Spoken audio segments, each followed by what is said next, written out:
దైవోగ్రతకు పాత్రులు ఎవరు అని, దైవోగ్రతకు పాత్రులు ఎవరు అని వాక్యాన్ని వింటున్నప్పుడు శ్రద్ధ కలిగి వాక్యాన్ని వినడానికి ప్రయాసపడాలని ముందుగా నేను మనసారా మిమ్మల్ని అందరినీ కోరుతున్నాను.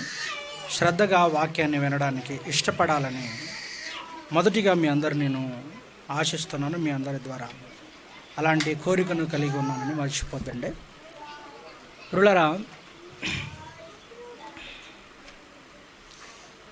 లేఖనాలలో ఉన్నటువంటి ప్రతి సంగతి శ్రద్ధగా వినే ప్రయత్నం చేయండి. పిల్లలు ఏడిస్తే కొంచెం సర్దుమనిగేటట్టు చూసుకోండి. రైట్. యెహోవా ఉగ్రత ఎలాంటిదో, దేవుడు ఎలాంటివాడో, దేవుని స్వభావం ఎలాంటిదో, దేవుని యొక్క ఆయనకున్నటువంటి క్యారెక్టర్ ఎలాంటిదో కొంతమందికి కొంతవరకు తెలుసు. దేవుణ్ణి కేవలం ఎలా చూస్తారంటే ఒక ఆపద మొక్కులు వాడుగానే చూస్తారు, అవసరానికి దేవుడు అన్నట్టుగా ఒకరైతే. కొంతమంది దేవుణ్ణి ఎలా చూస్తారంటే ఎన్ని తప్పులు చేసినా పర్లే, ఎన్ని పొరపాట్లు చేసినా పర్లే, మనం ఎన్ని పాపాలు చేసినా పర్లే, దేవుడు మన మీద ఇంకా కరుణ చూపుతాడు, జాలి చూపుతాడు, ప్రేమ చూపుతాడు అని ఆయనని ప్రేమామయుడు అని, ఆయనను దయామయుడుగా అక్కడి వరకే పరిమితం చేశారు దేవుణ్ణి. దేవుని యొక్క ఉనికి సరిగా అర్థం చేసుకోలేదు, దేవుని యొక్క స్వరూపం సరిగా అర్థం చేసుకోలేదు. దేవునికి ఉన్నటువంటి స్వరూపం, దేవునికి ఉన్నటువంటి క్యారెక్టర్ ఎలాంటిదంటే, ఒక నాణ్యానికి ఇరువైపులా బొమ్మ బరుసు ఎలా ఉంటుందో దేవుని యొక్క క్యారెక్టర్ కూడా అలాంటిదే. నాణ్యానికి ఇరువైపులా బొమ్మ బరుసు ఎలా ఉంటుందో దేవుని యొక్క క్యారెక్టర్, దేవుని యొక్క స్వరూపం కూడా అలాంటిదే. దేవుడు ఎలాంటి వాడు అంటే, నువ్వు బాగున్నంత వరకు, నువ్వు మంచిగా ఉన్నంత వరకు, ఆయన అడుగుజాడల్లో నడిచినంత వరకు, ఆయన యొక్క ఆజ్ఞలను అనుసరించి నువ్వు ప్రవర్తించినంత వరకు దేవుడు నీ పక్షాన కరుణ చూపుతూనే ఉంటాడు, తన వాత్సల్యాన్ని చూపుతూనే ఉంటాడు. కానీ అదే దేవుడికి వ్యతిరేకమైతే, అదే కన్న తండ్రికి ఎవరైతే వ్యతిరేకమవుతారో అలాంటి వారికి దేవుడు ఎలా మారుతాడంటే, ఆయన చాలా భీకరమైన వాడుగా మారుతాడు, ఆయన చాలా రౌద్రుడుగా కనబడతాడు, ఆయన చాలా ప్రళయ స్వరూపిగా కనిపిస్తాడు దేవుడు. కనుక జాగ్రత్తగా వినే ప్రయత్నం చేయండి. దేవుని యొక్క స్వరూపం, దేవుని యొక్క లక్షణాలను మనం కొంతవరకు నేర్చుకున్నాం. దేవుడు ఎలాంటి వాడంటే, దేవుడు ప్రేమ స్వరూపి అన్న అంటారు. నిజమే, దేవుడు ప్రేమ స్వరూపే. యోహాను గారు రాసినటువంటి పత్రిక 4వ అధ్యాయము 12వ వచనం ఒకసారి చదవండి పిల్లరా. యోహాను గారు రాసినటువంటి పత్రిక ఒకసారి చదువుకుందాం ఆ మాట. 4వ అధ్యాయము, క్షమించాలి, 4వ అధ్యాయం 8వ వచనం. మొదటి యోహాను 4వ అధ్యాయము 8వ వచనం. దేవుడు ప్రేమ స్వరూపి. దేవుడు ఎలాంటి వాడట? నిలువెల్లా ఆయన ప్రేమ కలిగిన వాడు. ఒక్కసారిగా ఆయన అర్థం చేసుకోవాలంటే ఆయన యొక్క స్వరూపం లేదా ఆయన యొక్క క్యారెక్టర్ ఎలాంటిదంటే ప్రేమ కలిగింది, లేదా ప్రేమ స్వరూపి దేవుడు.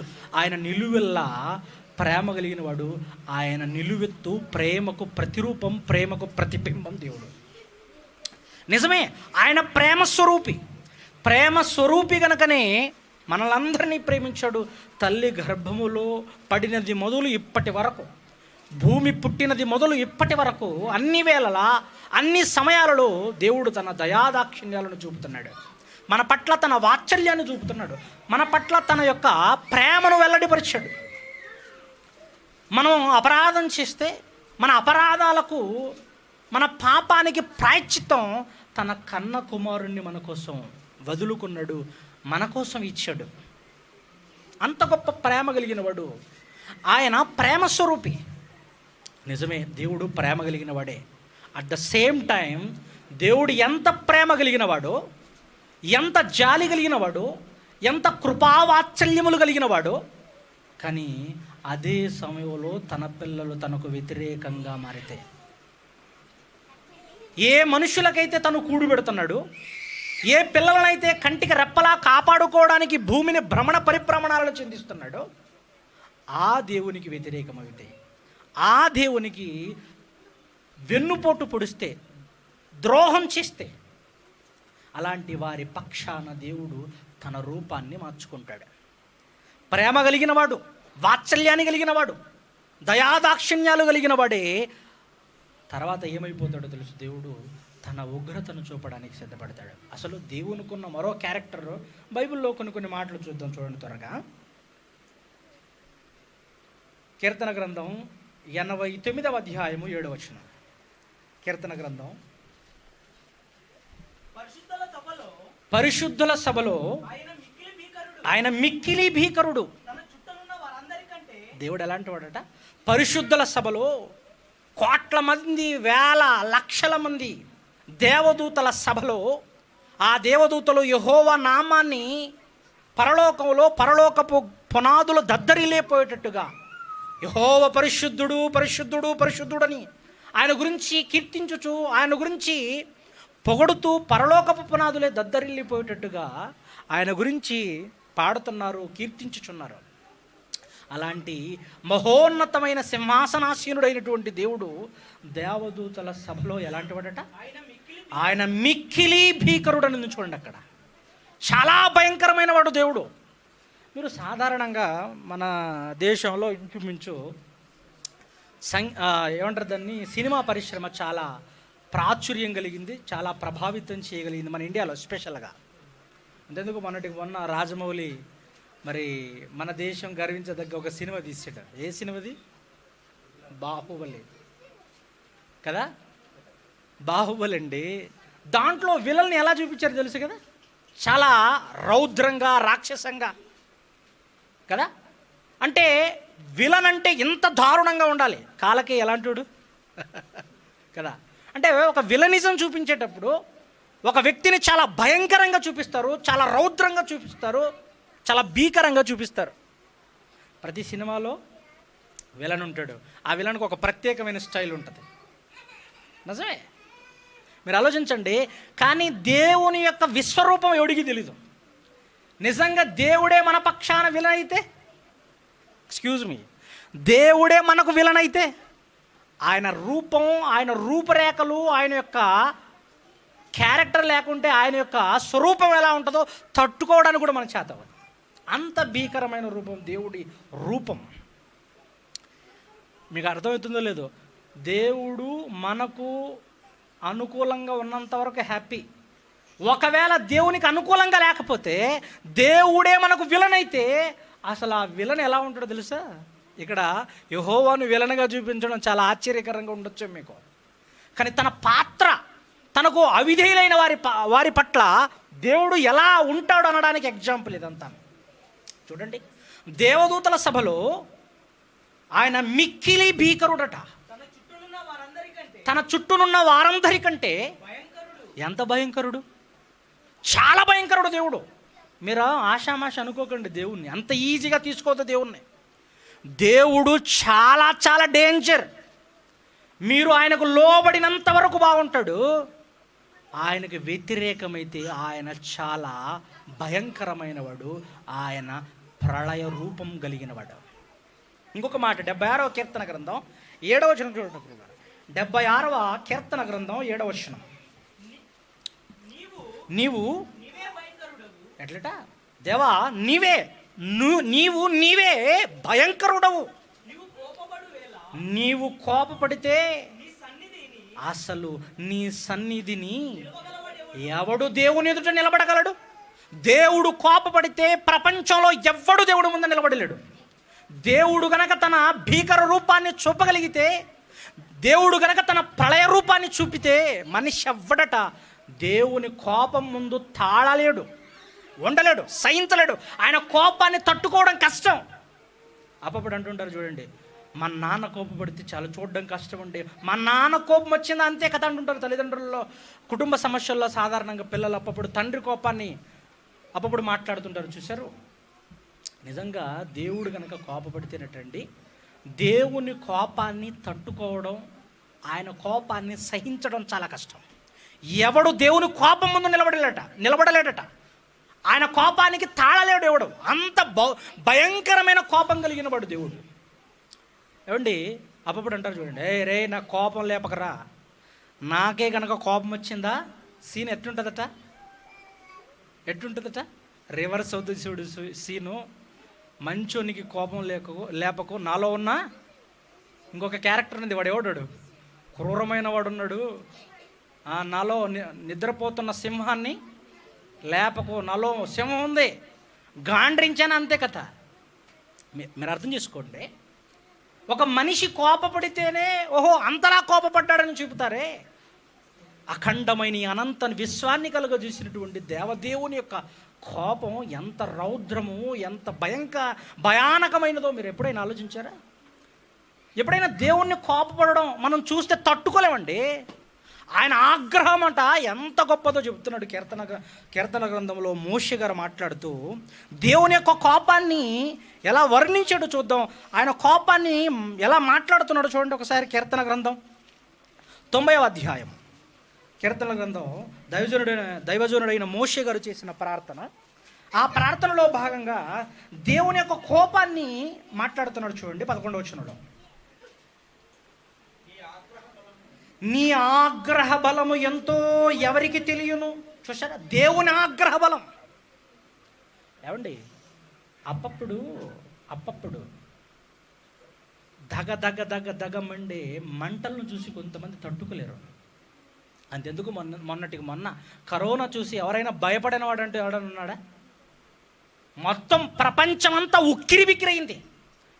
ఎవరికి వారు భయపడ్డారు. దేశాల నెలే రాజులు మొదలుకొని, దేశాల నెలే అధ్యక్షులు, ప్రెసిడెంట్లు మొదలుకొని, ప్రధానులు మొదలుకొని, ఎంతోమంది మంత్రులు, నాయకులు, ప్రభుత్వాల నేలేవారు, అగ్రరాజ్యాల అధికారులు బెంబేలెత్తిపోయారు. దేనికి? చిన్న ఒక సూక్ష్మాతి సూక్ష్మమైనటువంటి రూపంలో ఉన్నటువంటి ఒక చిన్న సూక్ష్మజీవికి. అదే కరోనా. చిన్న ఒక రోగానికి, కరోనా కండి ప్రపంచమంతా ఉక్కిరిబిక్కిరైపోయింది. ప్రతి వాడు ఇండ్లలో ఉండిపోయాడు. ఆడు రాజా, మంత్ర, ఎవరైనా కానివ్వండి భయపడలేదండి ఎవరు కరోనాకి. ఆఫ్టర్ ఆల్ కంటికి కనిపించని ఒక సూక్ష్మజీవికే ప్రపంచమంతా వణికిపోతే, ప్రపంచమంతా గజ గజ గజ గజ వణికిపోయింది కరోనాకి. అంతే కదా. మరి దేవుని కోపం, ఒక సూక్ష్మజీవే ప్రపంచాన్ని ఇంతలా భయపెడితే, ఆ సూక్ష్మజీవికి బాబు దేవుడు కదా.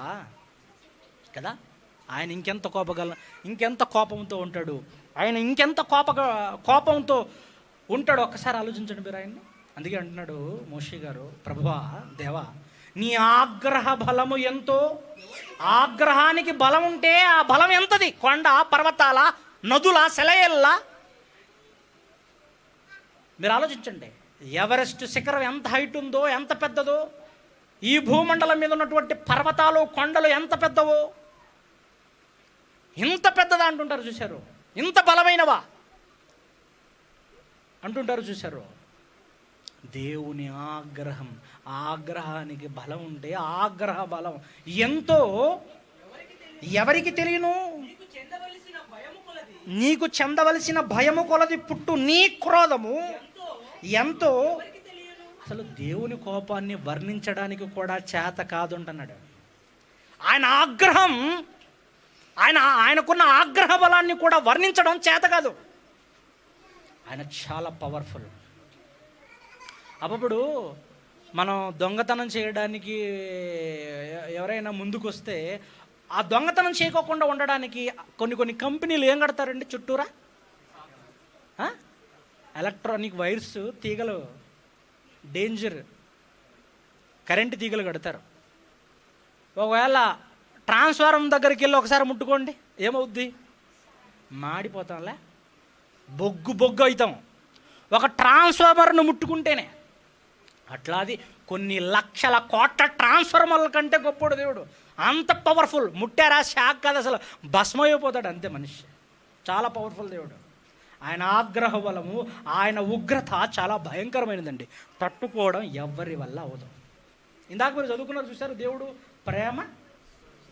కానీ ఆయనకున్న రూపం ఏంటో తెలుసా అండి? ఆయనకున్న రౌద్ర రూపం, ఆయనకున్నటువంటి ఆ ఉగ్రత రూపం చాలా భయంకరమైనదండి. ఒకసారి త్వరగా మాటలు చూసుకొని మనము ముగించుకునే ప్రయత్నాన్ని చేద్దాం. ఒకసారి హెజ్కేలు గ్రంథం తీయండి. హెజ్కేలు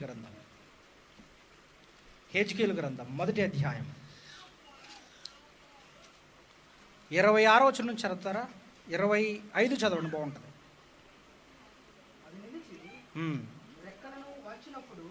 అన్న 26 నుంచి చదవండి. వాటి తలలపై ఉన్న ఆ మండలము పైన కనబడెను. ఆ సింహాసనము వంటి దాని మీద నరస్వరూపియగు ఒకడు ఆసీనుడై ఉండెను. చుట్టూ దాని లోపటను కరుగుచున్న ఇత్తడి అగ్నియు నున్నట్టు నాకు కనబడెను. నడుము మొదలుకొని దిగువకును ఆయన అగ్ని స్వరూపముగా నాకు కనబడెను. చుట్టూను తేజోమయముగా కనబడినందు. చూడండి, అక్కడ దేవుని యొక్క రూపాన్ని వర్ణిస్తూ ఆయన ఎలా ఉన్నాడట? నడుము మీదికి నడుము పైకి ఆయన ఎలా కనబడుతున్నాడట? అగ్ని రూపముగా కనబడుతున్నాడు అంటుంది. చూడండి అక్కడ బైబిల్. ఇంకొక మాట, యెషయా గ్రంథం 66వ అధ్యాయం తీయండి. యెషయా గ్రంథం 66వ అధ్యాయం 66వ అధ్యాయము యెషయా గ్రంథం 15వ వచనం. ఆలకించుడి, మహాకోపముతో ప్రతీకారము చేయుటకును అగ్ని జ్వాలలతో గద్దించుటకును యెహోవా అగ్ని రూపముగా వచ్చుచున్నాడట. దేవుడు ఎలా వస్తున్నాడట? మనిషిని దండించడానికి, మనిషిని అగ్నిజ్వాలలతో గద్దించడానికి ఆయనట మహాకోపముతో అగ్ని రూపముగా వచ్చుచున్నాడు. దేవుని రూపం ఏ రూపం? ఏ రూపం? ఏమండి, ఇప్పుడు ఈ ఫ్యాన్లు ఉన్నాయి, సరిపోయింది. ఇక్కడ ఈ ఫ్యాన్ లేకపోతే ఇక్కడ ఎంతసేపు ఉంటారు?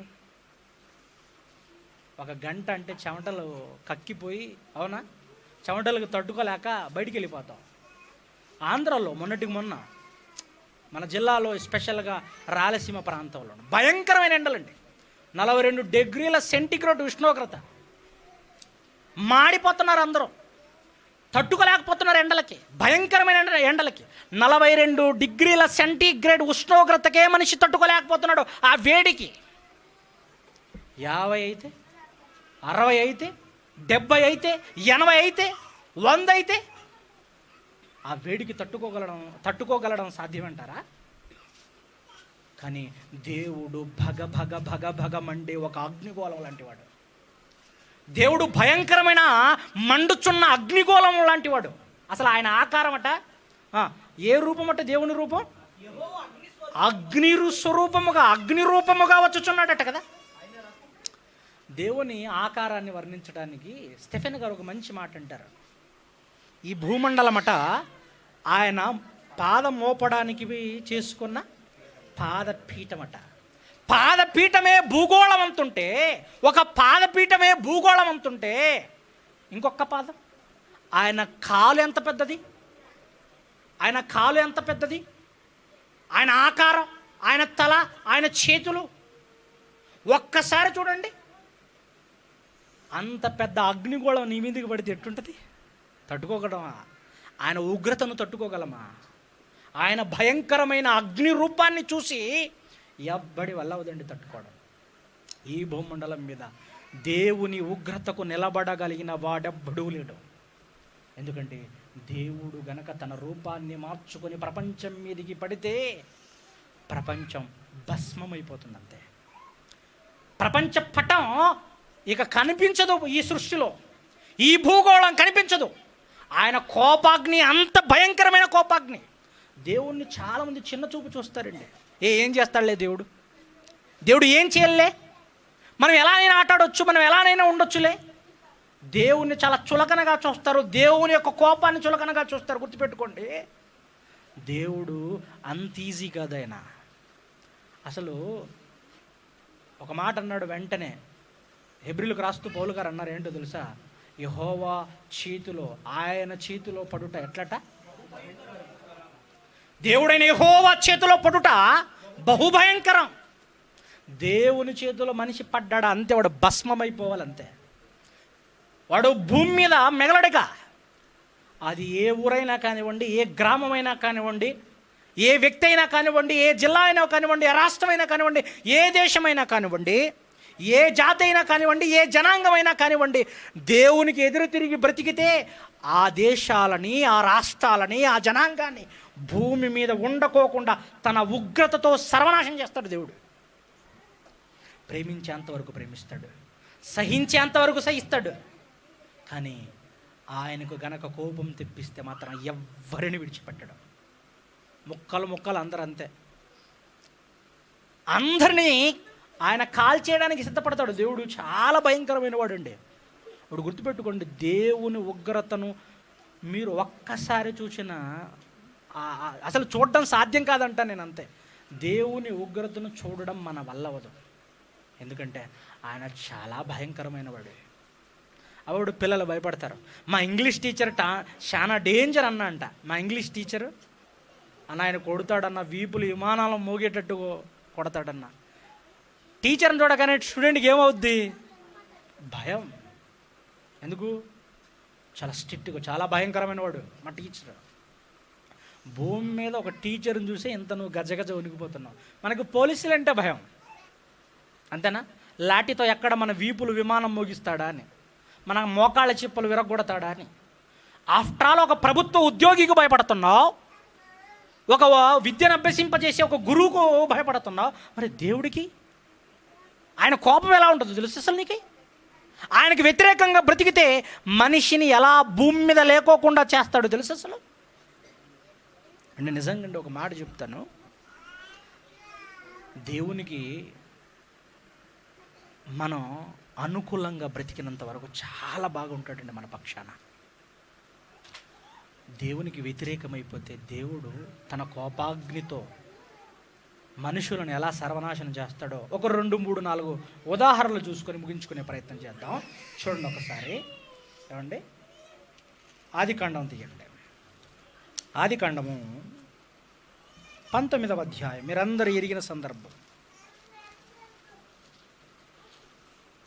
ఏమండి, 2 పట్టణాలు ప్రధానమైనటువంటి జంట నగరాలు. ఆ పట్టణాలే సొదొమ, గొమొర్రా పట్టణాలు. చాలా సుసంపన్నమైనటువంటి, సారవంతమైనటువంటి పట్టణాలండి. ఎదుగుదలలో, భూమి పరంగా, వ్యవసాయ పరంగా, ఒక మాటలో చెప్పాలంటే ఏదేను తోట లాంటి పట్టణాలు ఈ పట్టణాలు. 2 పట్టణాలు. ఈ పట్టణాలలో భయంకరమైనటువంటి, విపరీతమైనటువంటి పోకిరి చేష్టలు. ఎంత భయంగా ఈ 2 పట్టణాలలో ఉన్న జనాలు ఎలా మారిపోయారంటే, ఈ 2 పట్టణాలలో నివసిస్తున్నటువంటి జాతులు లేదా ఆ 2 పట్టణాలలో ఉన్నటువంటి ప్రజలు ఎలా చెడిపోయారంటే యెహోవాకు వ్యతిరేకంగా మారిపోయారు. ఒకసారి పేతురు గారు రాసిన 2వ పత్రిక తీయండి. పేతురు గారు రాసిన 2వ పత్రిక 2వ అధ్యాయం 2వ అధ్యాయం తీయండి, 7వ వచనం నుంచి. ఒకసారి 6 నుంచి చదువుకుందాం, బాగుంటుంది. మరియు ఆయన సొదొమ గొమొర్రాలను పట్టణములను భస్మము చేసి ముందుకు భక్తిహీనులకు వారికి వాటిని దృష్టాంతముగా ఉంచుటకై వాటికి నాశనమును విధించాడు అట. సొదొమ గొమొర్రా పట్టణాలు ఎలా ఉన్నాయట? భక్తిహీనమైన పట్టణాలు. యెహోవా యందు భయం, భక్తి లేదు. దేవుడంటే భయము, భక్తి లేదు ఆ జనాలకి. ఆ సొదొమ గొమొర్రా పట్టణాలలో నివసిస్తున్నటువంటి ప్రజానికానికి దేవుడి పట్ల భయము, భక్తి లేదండి. ఈరోజు చాలామంది కూడా ఆ పట్టణాల తరహా యాక్టింగ్ అండి. పైకి భక్తి గల వారి వలె ఉండి అన్నాడు. పైకి భక్తి, నటన, వేషధారణ. ఆనాడు ఆ 2 పట్టణాలలో ఒక్కడంటే ఒక్కడికి కూడా భయము, భక్తి లేదండి దేవుడంటే. భక్తిహీనులకు వారికి వాటిని దృష్టాంతముగా ఉంచుటకై వాటిని ఏం చేశాడట దేవుడు? నాశనం విధించాడట. ఆ పట్టణాలలో జనాలు ఎలా ఉన్నారంటే, ఒకటి భక్తి లేని జనాలు, భక్తిహీనత కలిగిన జనాలు, యెహోవా పట్ల భయభక్తులు లేవు. ఈరోజు కూడు పెడుతున్న దేవుని పక్కన పెడుతున్నారండి చాలామంది. కంటికి రెప్పలా కాపాడుతున్న కన్న తండ్రిని పక్కన పెట్టి బ్రతుకుతున్నారండి ఈరోజు చాలామంది. యెహోవాను వదిలేశారు, దేవుని పక్కన పెట్టేశారు, జీవంగల దేవుణ్ణి పక్కన పెట్టేశారు. జీవంగల దేవుణ్ణి పక్కన పెట్టేశారు. భక్తి లేదండి, దేవుడు అంటే భక్తి లేదు, భయం లేదు. అదొక్కటే కదట. ఆ పట్టణాలలో మరో లోపం ఏంటో తెలుసా? భయంకరమైన కామ వికారపు చేష్టలు. కింద చదవండి. దుర్మార్గుల కామ వికారయుక్తమైన నడవడి. ఎలాంటి నడవడి? వాళ్ళ నడత ఎలాంటిదట? కామ వికారయుక్తమైన. అంతకుముందు మన దేశంలో కొన్ని సంవత్సరాల 2, 3, 4, 5 సంవత్సరాలు, ఐ థింక్ ఆల్మోస్ట్ కొన్ని సంవత్సరాల క్రితం ఢిల్లీ నడిబొడ్డు, మన రాజధాని, దేశ రాజధాని, ఒక అమ్మాయిని, ఒక ఆడపాపను అత్యంత కిరాతకంగా బస్సులో చెరిపి ఆమె మర్మాంగంలోకి భయంకరమైనటువంటి ఇనుప రాడ్డుతో పేగులు బయటకు వచ్చేటట్టుగా ఆమెను చాలా వికారమైనటువంటి నడవడి చేత ఆమె చాలా మానభంగం చేసి చంపేశారండి మన దేశంలోనండి. నివేదికలందరూ కూడా నివేదిక ఇవ్వడానికి భయపడిపోయారు. ఇంత దారుణమైన వారా? ఇంత దారుణంగా అమ్మాయిలను చెరిపేస్తారా?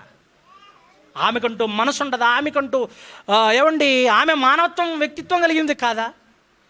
మరీ క్రూరమైనటువంటి రీతిలో, మరీ రాక్షసమైనటువంటి రీతిలో ఆమె సహకరించకపోయేసరికి ఆమెను చాలా చిత్రహింసలు పెట్టి ఆమె మర్మాంగాన్ని కూడా చూడకోకుండా ఆ మర్మాంగం మీద కూడా దాడి చేశారంటే ఎంత భయంకరమైనటువంటి వికార చేష్టలు చూడండి. కామ వికారయుక్తమైన నడవడి. రోజు నడత లేదట్టు, నడత బాలే. అబ్బాయిలది అమ్మాయిలది నడత బాలే.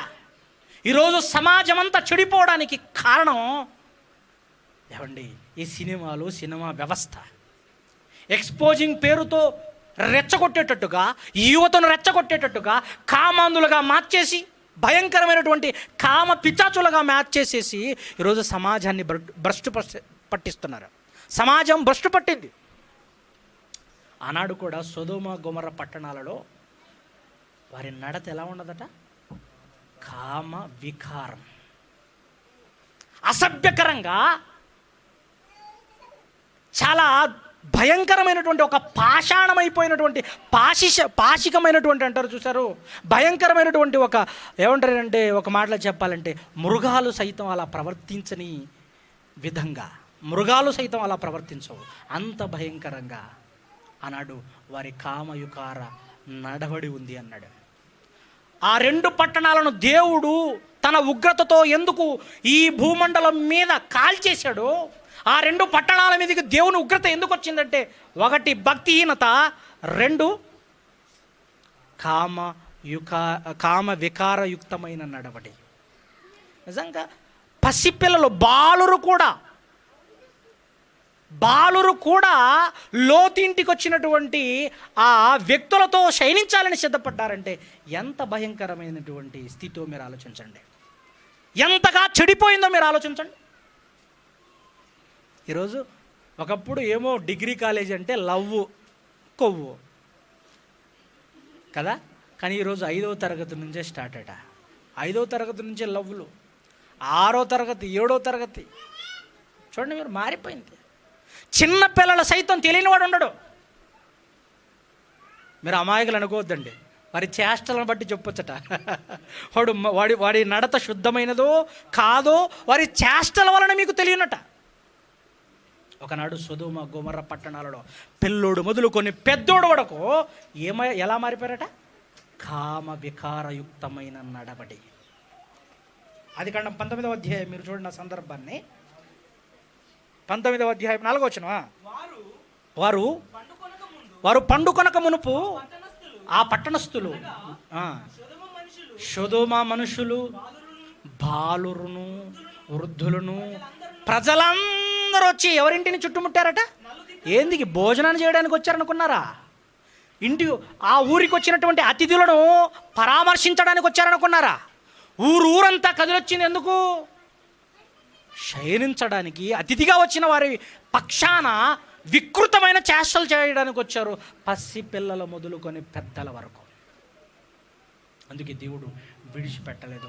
ఈ సొదొమ గొమొర్రా 2 పట్టణాలని తన ఉగ్రతతో కాల్చివేయడానికి, భస్మం చేయడానికి భక్తిహీనత, రెండవది కామ వికార యుక్తమైన నడవడి. వారి నడత బాలే, వారి చూపు బాలే, వారి ప్రవర్తన సరిగా లేదు. అందుకే ఆ పట్టణాలని కాల్చేసాడట. 2 పేతురు 2వ అధ్యాయం 6వ వచనం. 2 పేతురు 2వ అధ్యాయం 6వ వచనం అండి. మరియు ఆయన సొదొమ గొమొర్రా పట్టణములను ఏం చేశాడట? ఎలా చేశాడు? భస్మం ఎలా చేశాడు? దేవుడు ఎంత భయంకరమైన వాడు అనడానికి ఆకాశం నుంచి ఏం కురిపించాడట ఆయన? అగ్ని గంధకములు. ఆ అగ్ని గంధకాల చేత పట్టణంలో మనుషులు, పట్టణంలో పురుగులు, జంతువులు ఏవేవి ఉండకోకుండా అన్నిటినీ అగ్ని చేత. దేవుడు ప్రేమమయుడు కాదా? దేవుడు దయామయుడు కాదా? అవును, దయామయుడే, ప్రేమామయుడే. కానీ తనకు వ్యతిరేకంగా మారితే, తనకు వ్యతిరేకమైనటువంటి రీతిలో ప్రవర్తిస్తే మాత్రం ఆయన మరో రూపంలో మనుషుల మీద విరుచుకుపడతాడు. ఈ 2 పట్టణాలు నాశనం అవడానికి ఏమేమి లోపాలు చూపిస్తామండి మనం? 1 భక్తిహీనత, 2వది కామపు చేష్టలు. అది కూడా ఎలాంటిదట? కామ వికారం. వారి నడత ఎంత భయంకరమైనదో నివేదికలు సరిపోవు. వారి పోకిరి చేష్టలు రాయడానికి నివేదికలు సరిపోవు. మనిషి అన్నవాడు అర్థం చేసుకోవడానికి కష్టపడాలి. మానవత్వం లేకోకుండా మనిషి మృగమైపోయి ప్రవర్తించే తీరు. ఈరోజు ఆ మనస్సు, ఆ ప్రవర్తన ఏ దేశంలో ఉన్నా, ఏ పట్టణాలలో ఉన్నా, ఏ గ్రామంలో ఉన్నా, ఏ ఇంటిలో ఉన్నా సర్వనాశనం అయిపోతారు. యెహోవా ఉగ్రతకు వాళ్ళు పాత్రలు. ఈ లక్షణం కలిగిన వాడు, భక్తి లేనివాడు, ఏ దేశంలో అయితే, ఏ పట్టణంలో అయితే, ఏ ఇంటిలో అయితే భక్తిని కోల్పోతారో, యెహోవా యందు భయభక్తులు మానేస్తారో, ఆ ఇంటికి దేవుడే విరోధి అయిపోతాడు. దేవుడు విడిచిపెట్టడం. రీసెంట్గా అండి ఒక న్యూస్ వచ్చిందట. మరి కరోనా వల్ల ఏమో తెలియదు కానీ ఆంధ్ర అనుకుంటాను, ఎయిడ్స్లో 2వ స్థానంలో ఉందట మన ఆంధ్రప్రదేశ్. ఎయిడ్స్లో 2వ స్థానం. కరోనా అని చెప్పి విచ్చలివిడిగా ఎవడి సుఖం వాడు చూసుకుంటున్నాడు, ఎవడి ఆనందం వాడు చూసుకుంటున్నాడు. ఎయిడ్స్లో 2వ స్థానం ఏంటండి? రీసెంట్గా టీవీ 9లో వచ్చింది. ఆంధ్రలోనా? మీరు ఆలోచించండి. ఆంధ్ర వాళ్ళు అమాయకులు అనుకున్నారా? మేధావులు. ఆ సొదొమ గొమొర్రా పట్టణానికి చెందినటువంటి ఆ జీన్స్ ఉన్న వాళ్ళేమో బహుశా మరి 2వ స్థానం ఏంటండి? ఎయిడ్స్లో 2వ స్థానం. అఫ్కోర్స్ ఇతర కారణాలు ఉండొచ్చు, కానీ ఒకసారి ఆలోచించండి. ఆ పట్టణాలు నాశనం అవ్వడానికి దేవుని పట్ల భయభక్తులు లేకపోవడం 2వది కామం. ప్రియమైన దేవుని పిల్లలారా, ఆలోచించండి. అలా ఏ దేశమైనా, ఏ ప్రాంతమైనా, ఏ రాజ్యాలైనా చరిత్రలో మీరు చూడండి, దేవుని ఉగ్రత ఆ రాజ్యాల మీదకి వచ్చిందంటే ఆ రాజ్యాల నడవడి సరిలేదు, ఆ ప్రాంతాల నడవడి సరిలేదు. అంతెందుకు, మనకి ఇశ్రాయేలు ఎన్ని గోత్రాలండి? 12 గోత్రాలు. 12 గోత్రాలలో 10 గోత్రాలేమో ఉత్తర రాజ్యం, ఒక భాగం, ఒక రాజ్యం. 2 గోత్రాల వారేమో కదా, అంతే కదా, ఉత్తర రాజ్యం, దక్షిణ రాజ్యం, ఇశ్రాయేలు రాజ్యం, యూదా రాజ్యం. ఈ 10 గోత్రాల వారు, స్పెషల్గా ఇశ్రాయేలు రాజ్యం విడిపోయిన తర్వాత మొదటి రాజు ఎవరు? ఇశ్రాయేలు మొదటి రాజు. ఐక్యరాజ్యం గురించి నేను మాట్లాడలే. ఇశ్రాయేలు మొదటి రాజు విడిపోయిన తర్వాత రాజు ఎవరు? యెరోబాము కదా. ఆడు రాజైనప్పటి నుంచి మొదలుకొనండి ఆ 2 రాజ్యాల ప్రజలు, ఇటు యూదా రాజ్యం, అటు ఇశ్రాయేలు రాజ్యం. బాగానండి. ఈ 12 గోత్రాలలో 10 గోత్రాల ఇశ్రాయేలు రాజ్యం నిజంగా ఇశ్రాయేలు కోసం దేవుడు ఎన్ని కష్టాలు పడ్డాడు, వారిని ఎలా కాపాడుకున్నాడు, ఎలా రక్షించాడు. ఐగుప్తు దేశంలో 430 సంవత్సరాలు ఆ ఇనుప సంఖ్యల మధ్య నలిగిపోతున్న వారికి విముక్తిని కలిగించడానికి, స్వేచ్ఛనివ్వడానికి నిజంగా వారిని గద్ద రెక్కల కింద తన పిల్లలను తీసుకొచ్చినట్టుగా ఇశ్రాయేలుని ఐగుప్తు నుంచి కానానుకు తీసుకొచ్చాడు. ముందే చెప్పాడు దేవుడు, మీకు పాలు తేరులు ప్రవహించు దేశం ఇస్తాను, ఆ దేశంలో నా శాసనాలు పాటించండి, నా ఆజ్ఞలు పాటించండి. అదే కదా చెప్పాడు, అదే చెప్పాడు. ఆయన శాసనాలు పాటించాలి, ఆయన ఆజ్ఞలు పాటించాలి అని ఏమండి దేవుడు ఎన్నో కట్టడాలు, ఎన్నో శాసనాలు, ఎన్నో ఆ దేశాల మీదకి, ఆ ప్రాంతాల మీదకి దేవుని ఉగ్రత రాకూడదని ముందుగానే చెప్పాడు. ఇశ్రాయేలుకి ముందుగానే దేవుడు ఏమన్నాడంటే, నా కోపం మీ మీద రగలకూడదంటే ఒకటే, నా ధర్మశాస్త్రాన్ని పాటించమన్నాడు. కానీ ఇశ్రాయేలు రాను రాను రాజు గుర్రం గాడిదైందంటారు చూసారు, అలా ఇశ్రాయేలు యెహోవాను మర్చిపోయారండి. యెహోవాను మర్చిపోయి వాళ్ళు ఎలా మారారో తెలుసా అండి. ఒకసారి 4వ అధ్యాయం హోషేయ గ్రంథం 1వ వచనం చూడండి. హోషేయ గ్రంథం, ఈ 10 గోత్రాల ఇశ్రాయేలు రాజ్యానికి దేవుడు విధించిన భయంకరమైన శిక్షకు కారణం వాళ్ళు ఎలా నడిచారో, వాళ్ళు ఎలా ప్రవర్తించారో చూడండి. 4వ అధ్యాయం హోషేయ గ్రంథం 4వ అధ్యాయం 1వ వచనం. ఇశ్రాయేలు వారలారా యెహోవా మాట ఆలకించుడి. ఇశ్రాయేలుల దేశంలో ఏం లేదట, సత్యం పలికేవాడు లేడట, సత్యం లేదట, సత్యమును కనికరించేవాడు లేడట. ప్రతి ఒక్కడు కఠినమైనటువంటి మనస్సు కలిగిన వాడు. వ్యాపారాలలో భయంకరమైనటువంటి దోపిడీ, కఠినాత్ములైపోయారు. అప్పిచ్చి తిరిగి అప్పు తీసుకోవడానికి అప్పిచ్చిన వారి దగ్గర భయంకరమైనటువంటి రాక్షస పాలన వారు చేశారు. వారి నోట్లో అన్నానికి బదులు అన్నపు మెతుకులకు బదులు మట్టి మెతుకులు వాళ్ళ నోట్లో కొట్టారు. పేదవారిని దోచుకున్నారు, నీతిని నేలను పడవేశారట. తమ తక్కిళ్లను, తమ త్రాసులను అన్యాయపు కొలత కొలిచి పేదవారిని బాధ పెట్టారు, హింసించారు. పేదవాడన్న కనికరం లేదు. పేదవాడి కడుపు కొట్టి పేదవాడి నోట్లోకి వెళ్ళాల్సినటువంటి 4 మెతుకులకు కూడా వీళ్ళే దోచుకున్నారు, తిన్నారు.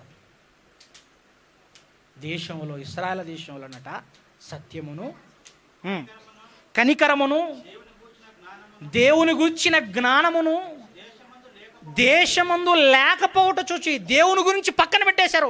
బయలు ఆరాధనలో నిండిపోయారు. భయంకరమైన వ్యభిచారం, భయంకరమైన దోపిడీ, భయంకరమైన అన్యాయం. హోషేయ గ్రంథం కానివ్వండి, ఆమోసు గ్రంథం కానివ్వండి, మీరు చదవండి.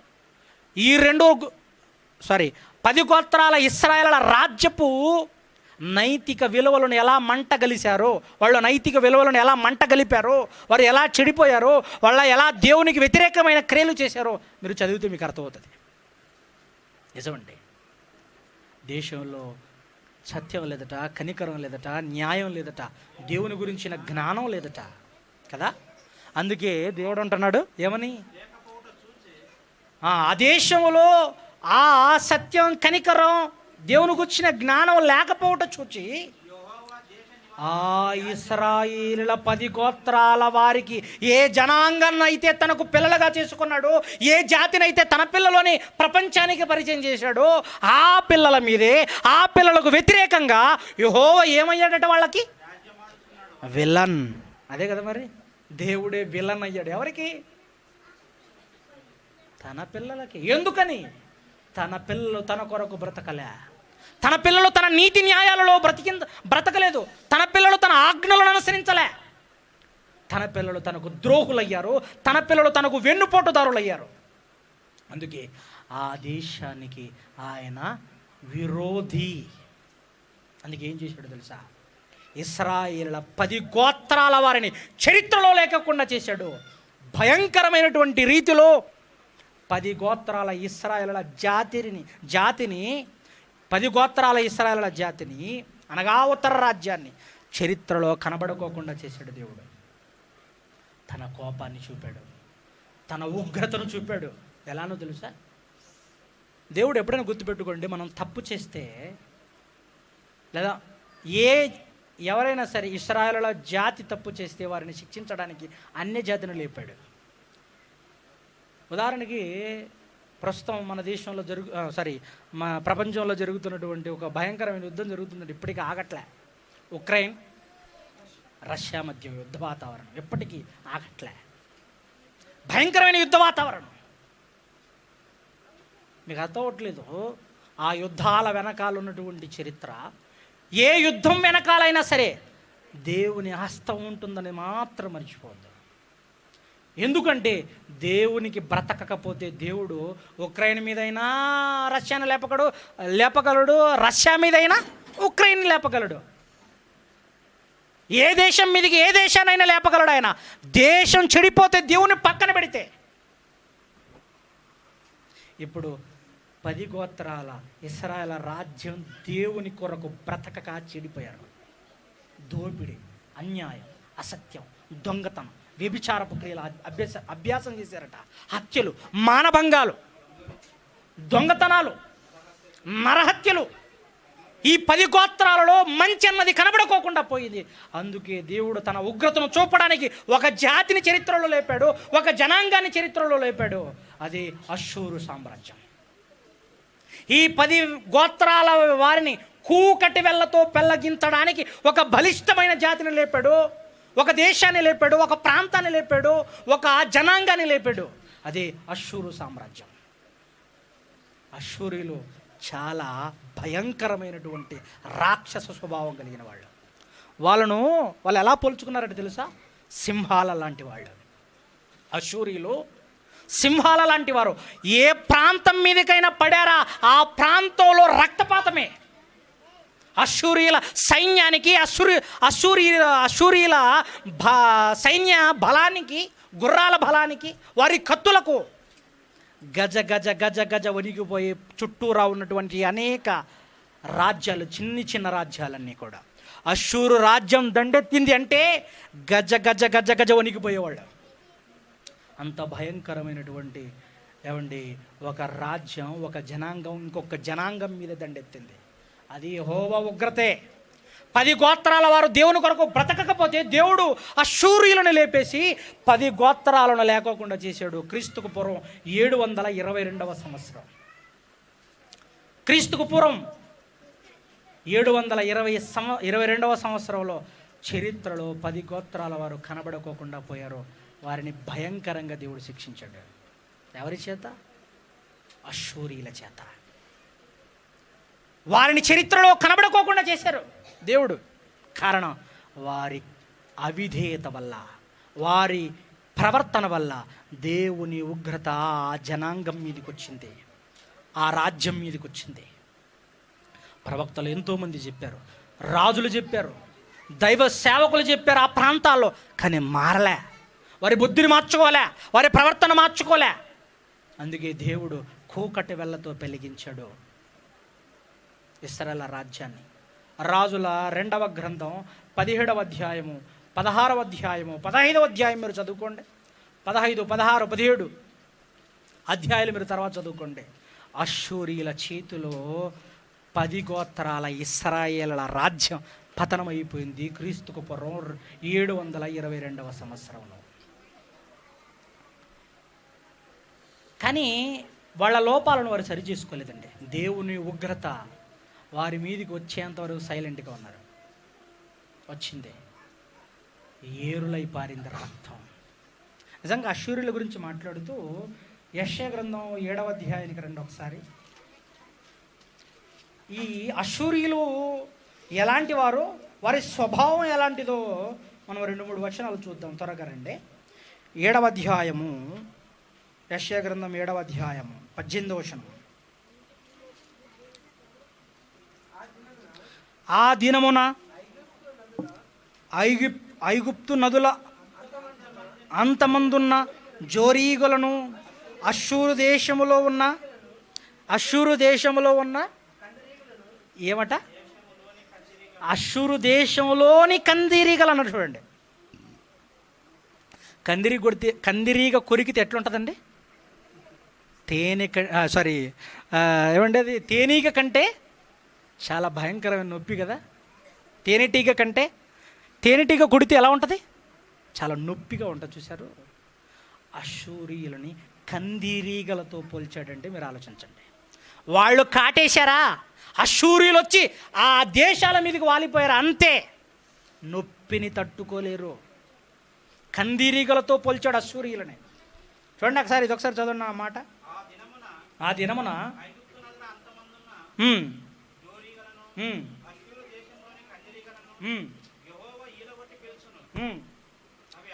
20 వచనం కూడా చదవండి అన్న. అదే అధ్యాయం 20 వచనం. ఆ దినమున యెహోవా నది అద్దరి నుండి కూలికి వచ్చు మంగళ కత్తి చేతను, అనగా అష్షూరు రాజు చేతను తల వెంట్రుకలను కాల వెంట్రుకలను క్షౌరము క్షయించును, అది గడ్డము కూడా గీసివేయును అన్నాడు. చూడండి అక్కడ మళ్ళా దేనితో పోల్చాడు అష్షూరీయులని? మంగళకత్తికి బైబిల్ ఒక మంచి ఎగ్జాంపుల్ ఇచ్చాడు. అది ఎలాంటిదట? మంగళకత్తి చాలా చాలా వాడిగలదట. మంగళకత్తి వంటి నాలుక గలవాడా అంటారు. దోయగు గురించి రాస్తాడు కీర్తన గ్రంథంలో. మంగళకత్తి చాలా షార్ప్ ఉంటుంది కదా, ఇంత పెద్ద పెద్ద వెంట్రుకలైనా అలా గొరిగేస్తుంది, చాలా షార్ప్. అష్షూరీయులు కూడా అంతే డేంజర్ అట, చాలా భయంకరమైన వారు. అలాంటి వారి చేతికి అప్పగించాడు. వాళ్ళకి జాలి, దయా, కనికరం ఉండవండి. సార్ కాళ్ళు నొస్తున్నాయి, ఈ ఎండకి మాడిపోతున్నాం, ఈ ఎండకి కాళ్ళు మండిపోతున్నాయన్నా వదిలేవాళ్ళు కాదండి. చెప్పులు ఇచ్చేవాళ్ళు కాదు వేసుకోవడానికి, తాగడానికి నీళ్ళు ఇచ్చేవాళ్ళు కాదు. గొలుసుల చేత కాళ్ళకు చేతులకు సంఖ్యలు వేసి మరీ లాక్కుని తీసుకెళ్ళేవారు బానిసులుగా. అలాంటి వారి చేతికి అప్పగించాడు 10 గోత్రాల ఇశ్రాయేలు రాజ్యాన్ని. యెహోవా ఉగ్రత ఎవరో తెలుసా? ఈ అష్షూరు జనాంగం అంట. 10వ అధ్యాయం యెషయా గ్రంథం, 10వ అధ్యాయము యెషయా గ్రంథం 5వ వచనం. యెషయా గ్రంథం 10వ అధ్యాయం 5వ వచనం. అష్షూరీయులకు శ్రమ, వారు నా కోపమునకు సాధనమైన దండము, నా దుడ్డు కర్ర, నా ఉగ్రత వారి చేతిలో ఉన్నది. దేవుని ఉగ్రత ఎవరి చేతిలో ఉందట? ఏమో రష్యా సరిగా లేదేమో అందుకే ఉక్రెయిన్ దాడి చేస్తుందేమో, ఉక్రెయిన్ సరిగా లేదేమో అందుకే రష్యా దాడి చేస్తుందేమో, దేవుడు ఎవరినో ఒకరిని వాడుకుంటున్నాడేమో. మీరు ఆలోచించండి. అగ్రరాజ్యాలు అనుకోవద్దు. అగ్రరాజ్యాలనైనా మట్టు పెట్టించడానికి చిన్న దేశాన్ని లేపుతాడు దేవుడు. తన ఉగ్రతను చూపుతాడు అగ్రరాజ్యాల మీద. నిజమండి. ఇశ్రాయేలుల జాతిని నామరూపాలు లేకోకుండా చేయడానికి అష్షూరీయులను వాడుకున్నాడు తన ఉగ్రతకు సాధనమైన దండముగా. ఎందుకు 10 గోత్రాల వారు దేవుని ఉగ్రతకు గురయ్యారు అంటే వారు యెహోవా యొడల విధేయత కలిగి బ్రతకలేదు. దొంగతనాలు, హత్యలు, మానభంగాలు, లంచాలు తీసుకోవడాలు, దోపిడీ చేసుకోవడాలు, పేదవారిని హింసించడాలు, నీతిని నేలను పడవేసి అన్యాయం పెట్టేగిపోయింది 10 గోత్రాలలో. భయంకరమైన వ్యభిచారం పెట్టేగిపోయింది. అందుకే నామరూపాలు లేకోకుండా చేశాడు.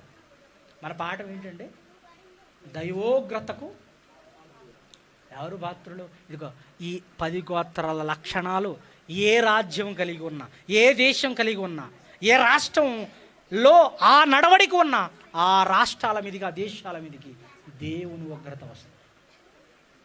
కొన్నాళ్లకు ఈ అష్షూరీయులు కూడా విర్రవీగిపోయారులేండి.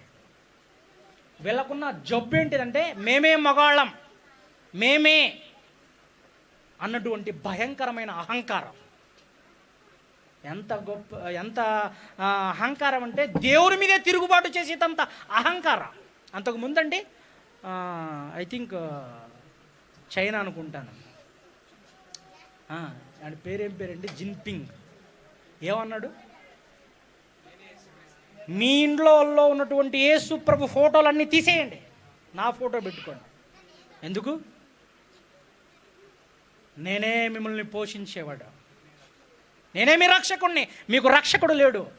ఆ యేసు బొమ్మను తీసేసి నా బొమ్మ పెట్టుకోండి అన్నాడు. విర్రవీగాడు దేవుని మీదే. ఏం చేశాడు తెలుసా? అహంకారాన్ని ప్రదర్శించాడు. దేవుని మీదే తిరుగుబాటు. ఎంత అహంకారం ఉండాలి! చైనాలో మొత్తం వణికిపోయారు.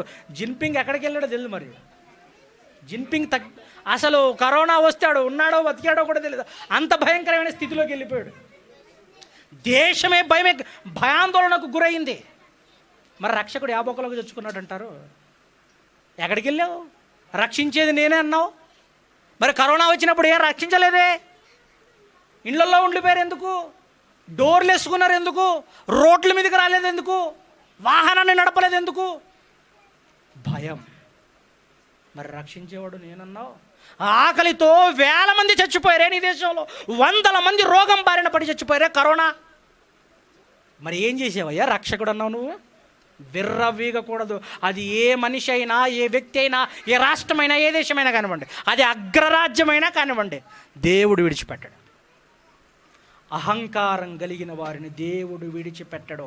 యెహోవా ఉగ్రతకు పాత్రులు ఎవరో తెలుసా? గర్విష్ఠులందరూ దేవుని ఉగ్రతకు పాత్రులు. నీలో అహంకారం ఉందేమో, గర్వం ఉందేమో, బలిసి కొట్టుకుంటున్నావేమో, దేవుడు విడిచిపెట్టడు. ఈ అశ్షూరీయులు ఎలాంటి వాళ్ళట చూడండి. ఎలాంటి వాళ్ళట చూడండి. 5వ అధ్యాయం, అదే 10వ అధ్యాయం, యెషయా గ్రంథం 10వ అధ్యాయము 12వ వచనం. యెషయా గ్రంథం 10వ అధ్యాయం 12వ వచనం. కావున సియోను కొండ మీదను యెరూషలేము మీదను ప్రభు తన కార్యమంతా నెరవేర్చిన తర్వాత నేను అష్షూరు రాజు యొక్క హృదయపు గర్వము అన్నాడు. చూడండి, ఏ గర్వం అట? వాళ్ళకు హృదయం నుండి ఏముంది? బహుశా మీకుందేమో ఆలోచిద్దాం, మనకుందేమో ఆలోచిద్దాం. ఎవడైతే విర్రవీగుతాడో వాడి యొక్క బలగాన్ని బట్టి, వాడి యొక్క ఆస్తిని బట్టి, వాడి యొక్క సంపదను బట్టి, సైనిక బలాన్ని బట్టి, వాడుకున్న డబ్బును బట్టి, వెండిని బట్టి, బంగారాన్ని బట్టి, రథాలను బట్టి, గుర్రపు రౌద్రులను బట్టి, వాడుకున్న కోటలను బట్టి, వాడుకున్నటువంటి నదులను బట్టి విర్రవీగుతున్నాడేమో. గుర్తుపెట్టు, మన వాళ్ళు కూడా కొంచెం కొంచెం ఒక 4 ఎకరాలు, ఒక 5 ఎకరాలు, ఒక 10 ఎకరాలు, ఒక 30 ఎకరాలు ఉంటే కళ్ళు ఎక్కడుంటాయట? తలకాయ మీద ఉంటాయట. ఎందుకు బలిసి కొట్టుకుంటున్నావు? డబ్బుందనా? అహంకారమా? ఆస్తులున్నాయనా? బలముందనా? బలగముందనా? వెండుందనా? బంగారం ఉందనా? దేవుని ఉగ్రత నీ మీదకి వచ్చిందా? ఈ వెండి బంగారాలు ఆయన ఉగ్రత నుండి తప్పించలేవు. చూడండి ఆ మాట. హృదయపు గర్వం వలని ఫలమును బట్టి, ఆ అష్షూరు కన్నుల అహంకారపు చూపును బట్టి. కొంతమందికి చూపులో కూడా ఉంటుంది అహంకారం. చూశారు? ఎట్లా చూస్తారు? అహంకారంతో చూస్తుంటారు, గర్వంతో చూస్తారు. ఈ అష్షూరీలు కూడా ఎలాంటి వాళ్ళు అంటేనండి, వాళ్ళ చూపులో గర్వం, వాళ్ళ హృదయంలో గర్వం. దేని చూసుకొని అంత బలుపు? కొంతమందికి ఉంటుందండి బలుపు, బిల్డప్. ఒక్కరికి ₹1 దానం చేయడం, డబ్బును చూసి బిల్డప్. కరోనా వచ్చింది, ఏం వేసుకుపోయారు? కుక్కరు లాక్కెళ్ళినట్టు లాక్కెళ్ళారు. చూసారా? చచ్చినప్పుడు 4 మోసేవాళ్ళు కూడా లేదు. కుక్క చచ్చిపోతే కాళ్ళకి తాడు కట్టేసి ఎలా వీధిలో లాక్కెళ్తారో అలా లాక్కెళ్ళారు చచ్చినప్పుడు. ఏం వెంట పెట్టుకుపోతావు? ఎందుకు అంత విర్రవీగుతున్నావు?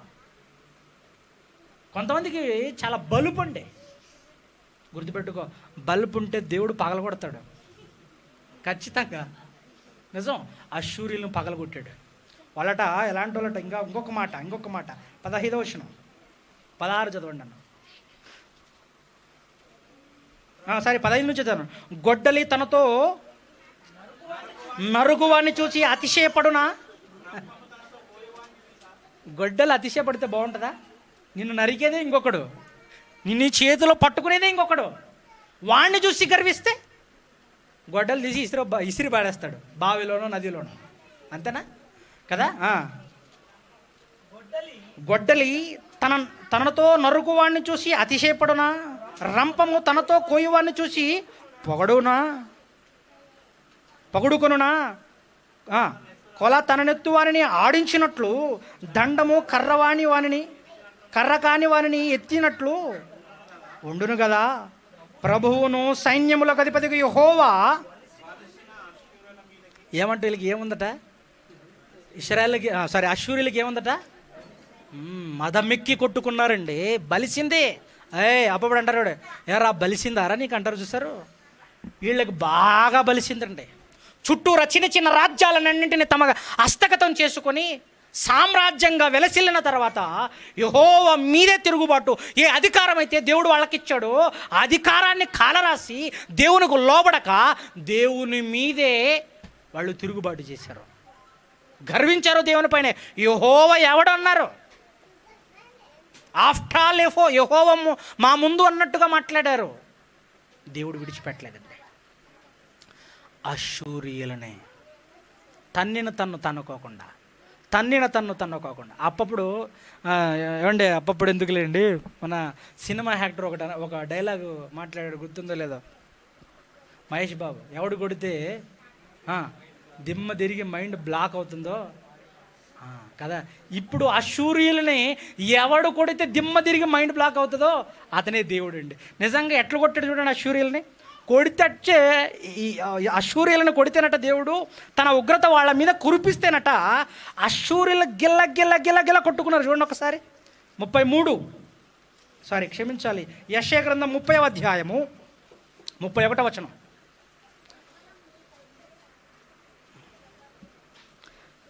ఇప్పుడు దేవుడు కొడతాడు చూడండి. అందుకే యాక్చువల్లీ అసలు డైలాగ్ దేవుందండి ఇది. ఎవరు కొడితే అశ్షూరీలకు దిమ్మ తిరిగి బొమ్మ కనబడుతుందో ఆయనే దేవుడు అండి. చూడండి, ఇప్పుడు దేవుడు అంటున్నాడు,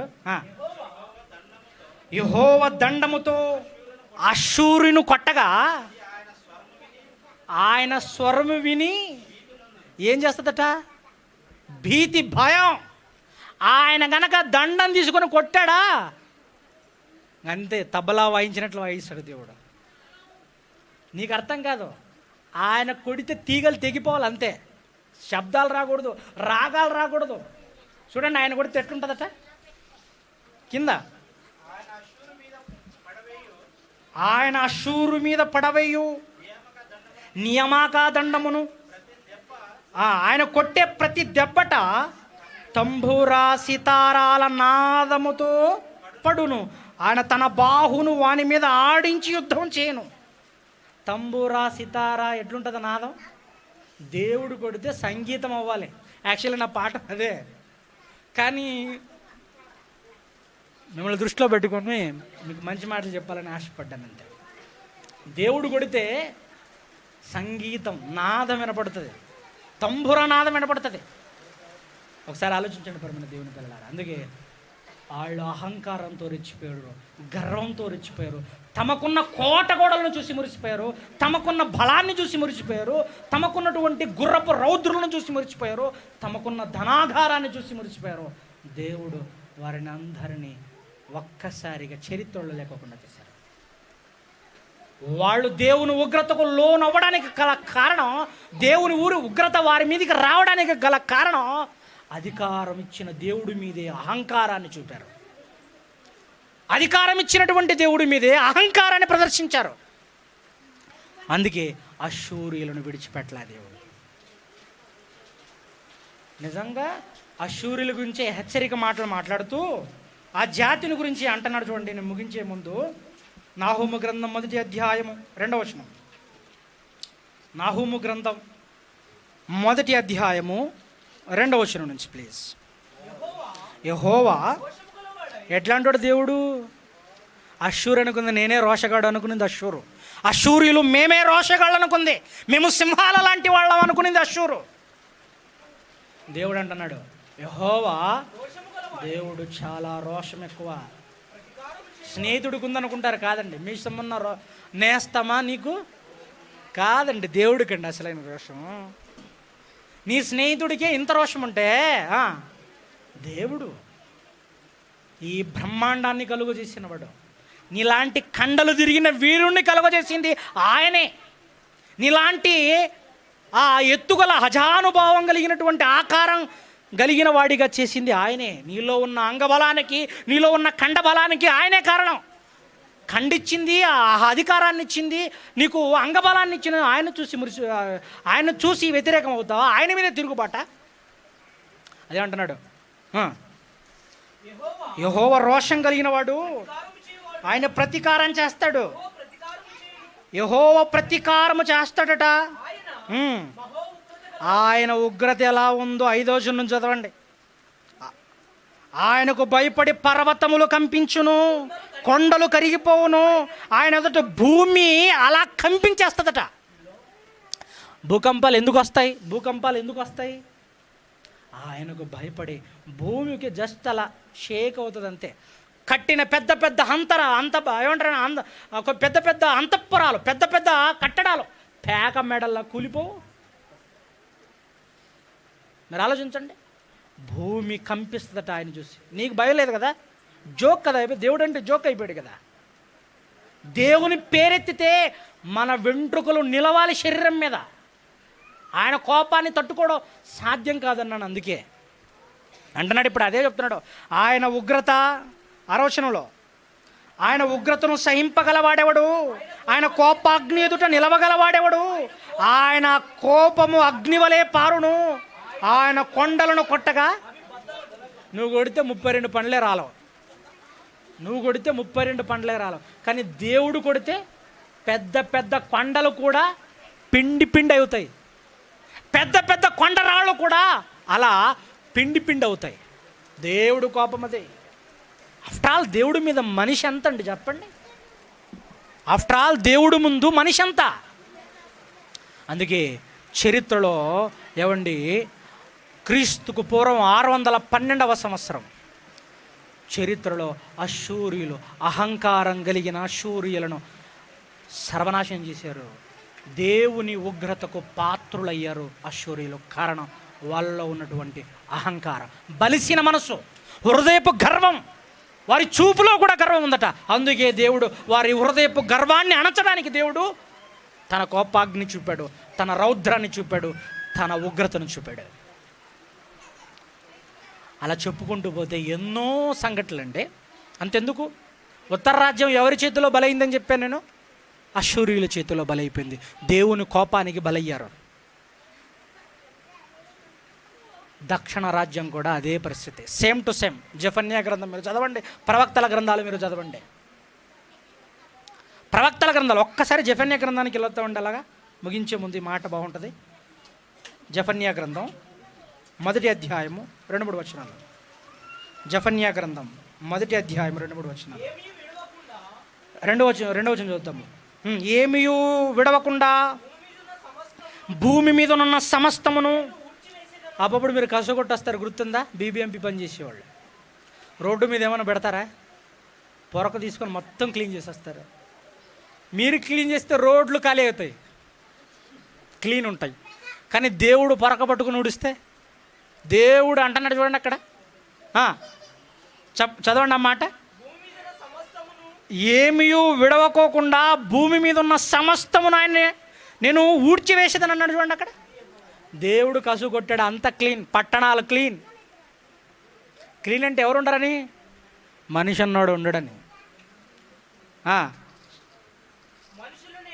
మనుషులనేమి పశువులనేమి నేను ఊడ్చివేసేదను, ఆకాశ పక్షులనేమి సముద్రపు మత్స్యములనేమి దుర్జనులనేమి వారు చేసిన అపవాదులనేమి నేను ఊడ్చివేసేదను. భూమి మీద ఎవరునూ లేకోకుండా మనుష్య జాతిని నిర్మూలన చేసేదను.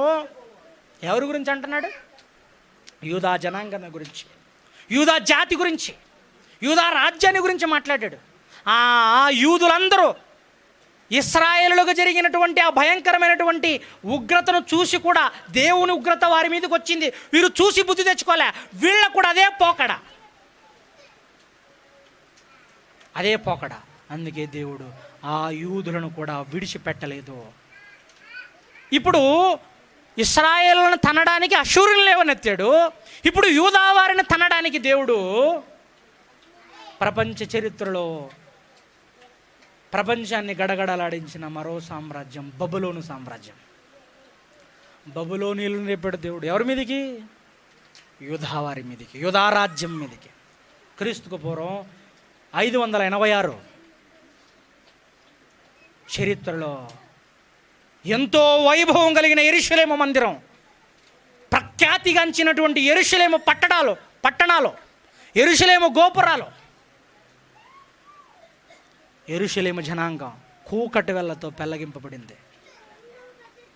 రాజుల 2వ గ్రంథం 25వ అధ్యాయం. రాజుల 2వ గ్రంథం 25వ అధ్యాయం తీయండి. రాజుల 2వ గ్రంథం 25వ అధ్యాయం తీయండి పిల్లరా. 8వ వచనం.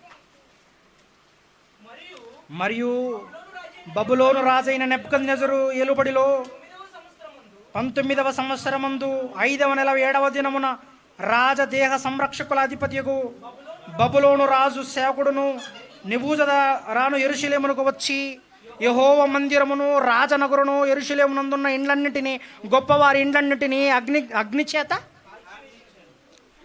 కొంతమంది ఇండ్లు కట్టుకుంటారు, కట్టుకోండి, తప్పలే, కట్టుకోండి, ఉండడానికి అవసరమే. ఇళ్ళకు కూడా భూభాగం ఇచ్చాడు యూదా వారికి, యెరూషలేము వారికి. కానీ దేవుణ్ణి పక్కన పెట్టి ఇండ్లు ఎందుకు కట్టుకుంటారు చెప్పమంటారా?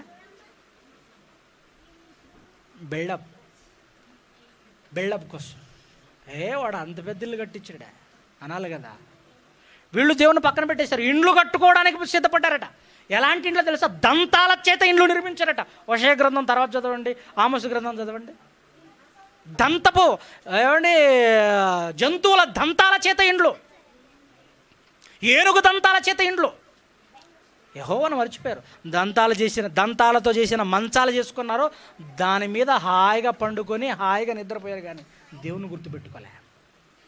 అందుకే దేవుడు అంటున్నాడు జెఫన్యా ద్వారా, యూదా వారికి ముగింపు పలికాను. దేవుని ఉగ్రత యూదా వారి మీదకి వచ్చింది, దక్షిణ రాజ్యం మీదకి వచ్చింది, బబులోను రాజ్యం వచ్చేసింది, యూదా వారి మీద పడింది. మొత్తం యూదా అంతా, యెరూషలేము యూదా రాజ్యం అంతా కాల్చివేయబడింది. మహానగరం, మహాపట్టణం బూడిదైపోయింది. యెరూషలేము దేవాలయాన్ని ధ్వంసం చేశాడు రాజు. బంగారం, వెండి మొత్తం అంతా పోయింది. పెద్ద పెద్ద ప్రాకారాలు మొత్తం నేల మట్టుకు కూలిపోయాయి. బంగారు యెరూషలేము పట్టణాలన్నీ కూడా భస్మమైపోయాయి, బూడిదైపోయాయి. కారణం, దేవునికి ఎదురు తిరిగి బ్రతికారు. యెహోవా యెడల కృతజ్ఞత కలిగి బ్రతకలేదు యూదావారు. సుఖాలకు అలవాటు పడ్డారు, సంతోషాలకు అలవాటు పడ్డారు. ప్రవక్తలు ఎలుగెత్తి ఘోషించిన, ప్రవక్తలు ఎలుగెత్తి వాళ్ళ గురించి చెప్పిన, మారండని చెప్పిన ఒక ఇర్మియా, ఇలా ఎంతోమంది, ఒక జెఫన్యా, ఎంతోమంది చెప్పిన మారలేదు, మనసును మార్చుకోలేదు దేవుడు యూదావారు. అందుకే దేవుడు మారలే, ఆయన మారలే.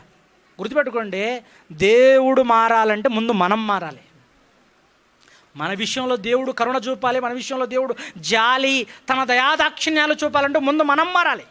మనం మారితే ఆయన మారుతాడు, లేకపోతే ఆయన మారడు. ఆయన నిన్న నేడు ఏకరీతిగా ఉన్నాడు, ఆయన మారడు. నువ్వు మారేంత వరకు, నీ పండ్లు ఊడగొట్టేంత వరకు ఆయన మారడు. గుర్తుపెట్టుకో. దేవుని ఉగ్రతకు, దైవోగ్రతకు పాత్రలు ఎవరో తెలుసా?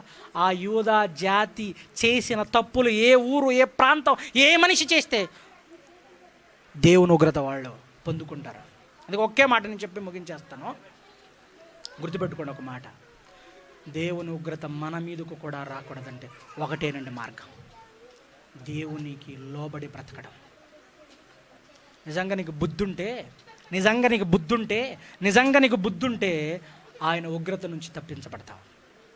బుద్ధి జ్ఞానములు సర్వసంపదలు క్రీస్తునందు గుప్తములైంది. యేసు పాదాల చింత పడితే, శరణు మహాప్రభో శరణు అంటూ ఆయన పాదాల చింత నువ్వు పడితే ఖచ్చితంగా తన కటాక్షాన్ని చూపుతాడు. ఆనాడు పరిచయులను, శాస్త్రులను బాప్తిస్మం ఇచ్చి యోహాను గారు ఇలానే అన్నారు. మత్తయి సువార్త 3వ అధ్యాయం 7వ వచనం అనుకుంటాను, చూడండి. రైట్. అతడు పరిచయులలోను సద్దుకైలలోను అనేకులు బాప్తిస్మం పొందవచ్చుట చూచి, సర్ప సంతానమా, రాబోయే భయంకరమైన ఉగ్రత ఉంది. క్రీస్తు 2వ రాకడ తర్వాత మీకు జరగబోయే భయంకరమైన వినాశన కాలం ఉంది. కోతకాలం నిర్ణయించాడు దేవుడు మనందరికీ. భయంకరమైన ఆ పాతాళ కూపంలో కోట్ల సంవత్సరాలు మరణించి ఆ శిక్షావిధి నిర్ణయించాడు దేవుడు. రాబో ఉగ్రత నుండి తప్పించుకొనుటకు బుద్ధి చెప్పినవాడు. అంటే ఇప్పుడు బుద్ధి చెప్పితే బుద్ధి వస్తే మనం ఏం చేస్తామట? బుద్ధి కలిగిన వాడు తన ప్రాణం రక్షించుకును అంటది సామెతల గ్రంథంలో. బైబిల్ అంటుంది బుద్ధి కలిగిన వాడు తన ప్రాణమును కాపాడుకును. మరి ఎక్కడుంది బుద్ధి? యేసులో ఉంది. అందుకే యేసు పాదాల చింత పడితే, ఆయన శరణు కోరితే ఖచ్చితంగా దేవుడు మన మీద కుమ్మరించాలనుకున్న ఆ ఉగ్రత పాత్రను కుమ్మరించకుండా ఉంటాడు. కనుక యేసు పాదాల చింత పడాలి, ఆయనకు విధేయులై ఉండాలి. బాప్తీసాలు తీసుకున్నాం కదా, దేవునికి లోబడేటట్టుగా బ్రతుకుతున్నామా? కేవలం నామమాత్రపు బాప్తీస కార్యక్రమాలేనా? మన బ్రతుకులు మారవా? మన జీవితాలు మారవా? ఇంత చెప్పినా మన బ్రతుకు, మన పరిస్థితి మారదంటే ఒకటే కారణం. గుర్తుపెట్టుకోండి, దేవుడు సహించగలిగినంత వరకు సహిస్తాడు, తర్వాత మీకు మీరే ఉగ్రతను సమకూర్చుకుంటారు. రోమిలకు రాసినటువంటి పత్రిక 2వ అధ్యాయము, రోమిలకు రాసినటువంటి పత్రిక 2వ అధ్యాయము 4వ వచనం. 2వ అధ్యాయం 4వ వచనం. దేవుని అనుగ్రహము. అయినా ఇంకా ఇప్పుడు ఈ మాటలు ఎందుకు వినబడుతున్నాయి తెలుసా? నువ్వు మారాలని, నీ బ్రతుకు మార్చుకోవాలని, యేసు పాదాల చెంత రావాలని. అయినా సరే నువ్వు మారలేదు, ఇలానే బ్రతుకుతా, నా బ్రతుకు నాదే, నా జీవితం నాదే, నా ఇష్టం వచ్చినట్టు బ్రతుకుతా అంటావా? సావు, అలానే సావు. సహించినంత వరకు సహిస్తాడు దేవుడు, ఓర్చుకున్నంత వరకు ఓర్చుకుంటాడు. చూడండి ఆ మాట ఎంత బాగుందో. దేవుని అనుగ్రహమును మారు మనస్సు పొందుటకు నిన్ను ప్రేరేపించుచుందని నువ్వు ఎరుగక ఆయన అనుగ్రహైశ్వర్యమును, సహనమును, దీర్ఘశాంతమును తృణీకరించదవా? నీ కాఠిన్యమును మార్పు పొందని నీ హృదయమును అనుసరించి ఉగ్రత దినమందు, అనగా దేవుని న్యాయమైన తీర్పు బయలుపరచబడు దినమందు నీకు నీవే ఉగ్రతను. దేవుడు సైలెంట్ ఉన్నాడంటే నువ్వు మారాలని. గుర్తుపెట్టుకో, దేవుడు సైలెంట్. నేను ఎన్ని తప్పులు చేసినా సైలెంట్ ఉన్నాడు దేవుడు అంటే కారణం ఏంటి? నేను మారాలని సైలెంట్ ఉన్నాడు దేవుడు. నువ్వు మారాలని సైలెంట్ ఉన్నాడు. ఆ సైలెంట్ని నువ్వు జోక్గా తీసుకోకు. ఆయన సహనాన్ని, ఆయన ఓర్పుని నువ్వు చులకనగా చూడకు. పీసులు అయిపోతావు తర్వాత భవిష్యత్తులో. చెప్తున్నాను, మెగలవు. చరిత్రలో ఎన్నో రాజ్యాలకు అట్లాంటి గతే పట్టించాడు, ఎన్నో ప్రాంతాల మీదకి అలాంటి ఉగ్రత కుమ్మరించాడు దేవుడు. గుర్తుపెట్టుకోండి, ఏ దేశమైనా, ఏ ప్రాంతమైనా, ఏ మనిషి అయినా ఆయన ఇంకా నీకు అవకాశం ఇచ్చాడు అన్నది కేవలం నీ మార్పు కోసమే. ఆ అవకాశాన్ని కూడా దుర్వినియోగం చేసుకుంటే దేవుడు విడిచిపెట్టాడు. కళ్ళు మూసుకొని ప్రార్థన చేసుకుందాం. ప్రేమ కలిగిన తండ్రి, మీకు వందనాలు నాయన. మీ ఉగ్రత మనుషులు లేనంతగా మీ ఆగ్రహ బలం ఎంతో గొప్పది అని, మీ ఆగ్రహానికి, మీ ఉగ్రతకు మేము తాళలేము అని, చరిత్రలో ఎంతో మంది మీకు లోబడిన వారి మీద మీరు చూపిన భయంకరమైన ఆ ఉగ్రత ఎట్టిదో ఎలాంటిదో విన్నాం. మేము కూడా మీ ఉగ్రతకు బలి కాకోకుండా మా జీవితాలు మీ కొరకు మార్చుకొని, మీ కొరకు విధేయులై, మీ శరణు కొరుతూ, మీ పాదాల చెంత